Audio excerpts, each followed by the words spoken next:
दोस्तों आजकल जो है वो पाकिस्तान में लाहौर में स्पेशली मौसम बड़ा अजीब सा चल रहा है बरसात का। और इसमें खाने पीने वाले जो मामला है ना वो बड़े अजीब से हो जाते हैं। मतलब आप अगर कुछ ऐसा खा लें जो आपको सूट ना करे तो आपके पेट में गैस होती है। फिर उसके बाद आपकी तबीयत खराब होती है। फिर तबीयत खराब होने के बाद आप खांसे वाला शरबत पीते हैं।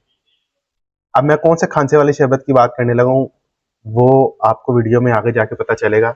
लेकिन ये थोड़ा सा मैंने जो आपको बताया है कि ये क्यों होता है, इसको मैं रिलेट करूंगा हमारे एक्स क्रिकेटर्स के साथ। कि वो कभी ना कोई ऐसा बयान देते हैं कि अकल दंग रह जाती है। अकल अगर जिनकी हो उनकी दंग रह जाती है, जिनकी ना हो वो खांसे वाला शरबत पीते हैं।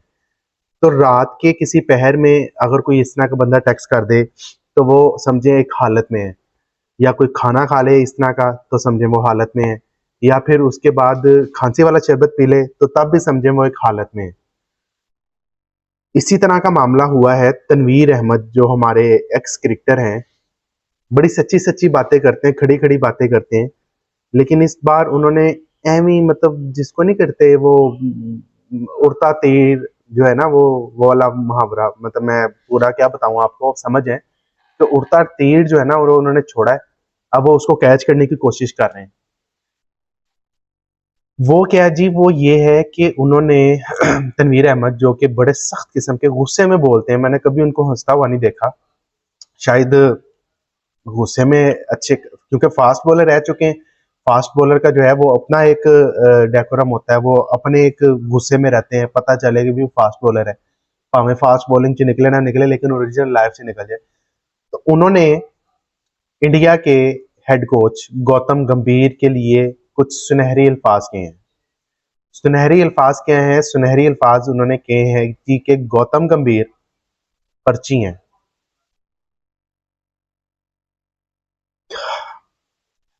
हो गए ना, अभी सुन के चुप हो गए ना।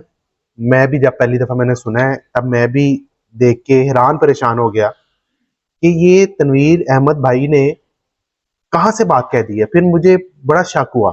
फिर मैंने बड़ी कोशिश की जानने की कि ऐसी बातें क्यों निकलती हैं, कहाँ पे निकलती हैं। तो फिर मतलब तनवीर भाई की तरफ से तो नहीं मुझे हुआ, लेकिन वैसे ही मैंने एक पाकिस्तानी है तो मैंने एक जरा सोचने की कोशिश की कि जब बंदा हालत में हो ना तब वो इस तरह की जो है ना वो बात करता है। मतलब इलॉजिकल बात करता है, सीधी सी बात है। मैं अभी सीधे लफ्जों में तनवीर भाई की तरह कि इलॉजिकल बात किसी हालत में ही होती है। तो पर्ची, कहाँ से पर्ची? पर्ची का मतलब क्या होता है जो पाकिस्तान में समझते ना, जो पाकिस्तान में समझा जाता है पर्ची का मतलब। पर्ची का मतलब ये होता है जो इनकम्पिटेंट होता है, जो नाअहल होता है, जिसको क्रिकेट नहीं खेलने आती, तो वो टीम में आ जाता है। हमारे भी एक क्रिकेटर के पे टैग है पर्ची का, लोग उसको कहते हैं पर्ची, हमारे भी एक क्रिकेटर पे है। क्या आपको लगता है कि इंडिया के सिस्टम में कोई पर्ची सिस्टम हो? अच्छा, फ्रैंकली स्पीकिंग मैं बिल्कुल क्लियर वर्ड में कह रहा हूँ कि मुझे तो नहीं लगता कि इंडिया के सिस्टम में कहीं पर्ची सिस्टम हो। कि कोई कहता है यार मेरे फुफी दा मुंडा है, मेरे चाचे दा मुंडा है, मेरे ताए दा मुंडा है, तैनू विच पालो है, मेरा जाना ना लाया, मेरे बचपन च मेरे नाल इन्हें लड्डू खादे ने, या इन्हें बचपन च मेरे नाल जेड़ा गुल्ली डंडा खेडे है तो इन्हें टीम च पालो। मेरा मेरा नहीं ख्याल कि इंडिया में ये वाला सिस्टम होगा। आप इंडिया की क्रिकेट जरा देखें कहां तक फैली हुई है कि शुभमन गिल जो आप वाइस कैप्टन बनाए गए हैं उनकी प्लेइंग 11 में जगह नहीं बनती। वर्ल्ड कप के स्क्वाड में उनको शामिल ही नहीं किया हुआ। ठीक है। तो गौतम गंभीर के बारे में जो तनवीर भाई ने कहा है कि पर्ची, और साथ उन्होंने कहा है कि वीवीएस लक्ष्मण को कोच होना चाहिए था उनके ख्याल के मुताबिक। तो वीवीएस लक्ष्मण, तो खबरें ये थी कि वीवीएस लक्ष्मण तो एनसीए के कोच हैं, हेड कोच हैं। और काफी दफा उन्होंने इंडियन क्रिकेट बोर्ड के साथ रब्ता भी किया, बल्कि मेरा ख्याल है खबर भी थी ये कि वीवीएस लक्ष्मण ने जब इंटरव्यूज हो रहे थे हेड कोचिंग के लिए तो उन्होंने इंटरव्यू भी दिया।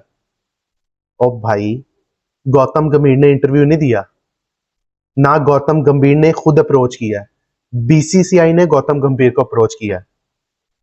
जब एक रखने वाला बंदा या डिपार्टमेंट या इदारा वो एक ऐसे बंदे को अप्रोच कर रहा है कि आ जा यार तू साडे कोल नौकरी कर ले, ते विच पर्ची केड़ी आ गई यार? पर्ची कौन सी आ गई इसमें? हाँ, वीवीएस लक्ष्मण अगर लग जाते तो फिर जिसके दिल में जो कहना था आना था वो कह देते कि पर्ची है। लेकिन हमारे क्रिकेटर्स को ना, हमारे साबिक क्रिकेटर्स को आदत है हमारी रुसवाई करवाने की।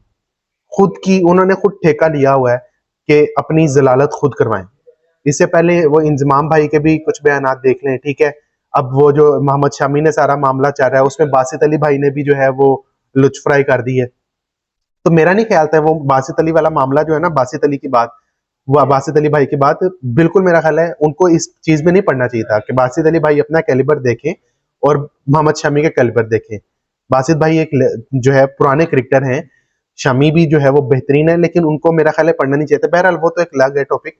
लेकिन पर्ची यहाँ पर उन्होंने कहा है गौतम गंभीर को।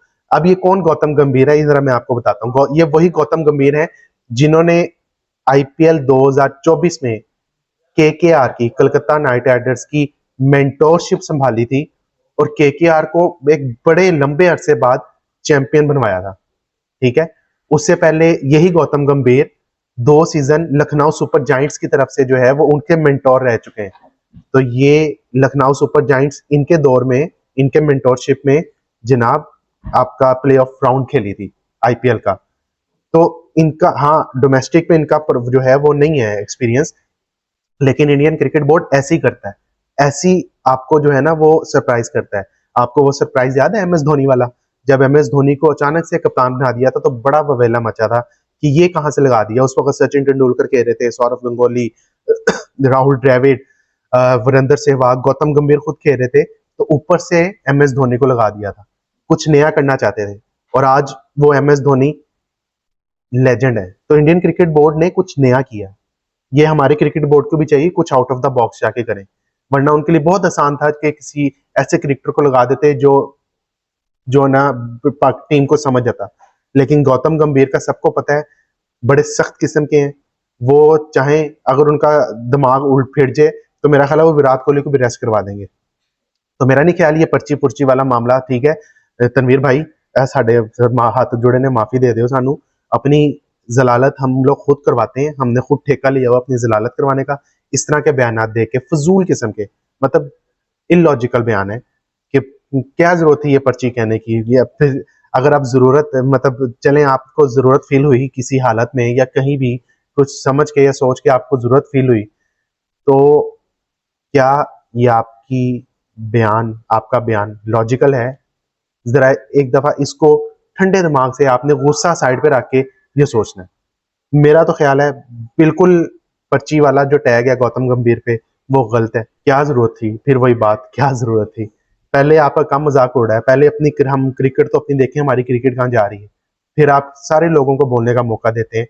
तो इसमें मेरा ख्याल है कसूर हमारा ही है। और पर्ची यार इस लेवल पे पर्ची होनी है, मतलब इस लेवल पे पर्ची, भाई इस लेवल पे पर्ची ना आपको नरेंद्र सिंह, वो मोदी की तरफ से जो है ना वो आए पर्ची तो फिर समझ आती है। इंडिया सबसे बड़ी क्रिकेट टीम है, उसके हेड कोच पे पर्ची कैसे आ सकती है? मेरा ख्याल है इंडियन क्रिकेट में जो उनकी क्रिकेट जहाँ पे पहुंच चुकी है उसमें जो है वो पर्ची सिस्टम नहीं है। हाँ, हमारे मुल्क में पर्ची सिस्टम है, हमारे क्रिकेट में पर्ची सिस्टम है, इसलिए शायद हमें यही लगता है कि दूसरी तरफ भी जो है वो पर्ची सिस्टम चल रहा है। तो आप बताइएगा दोस्तों कमेंट सेक्शन में कि आप तनवीर भाई के पर्ची वाले लकब से जो है वो इत्तेफाक करते हैं या नहीं करते। कमेंट सेक्शन में अपनी राय का इज़हार लाजमी कीजिएगा। चैनल को सब्सक्राइब कर लीजिएगा, बेल आइकन को प्रेस कर लें ताकि स्पोर्ट्स की तमाम वीडियोस, अपडेट्स आप तक सबसे पहले पहुंच सकें। तो इसी बात के साथ आज के वीलॉग से इजाजत देता हूं। अपना ख्याल रखिएगा। अल्लाह हाफिज।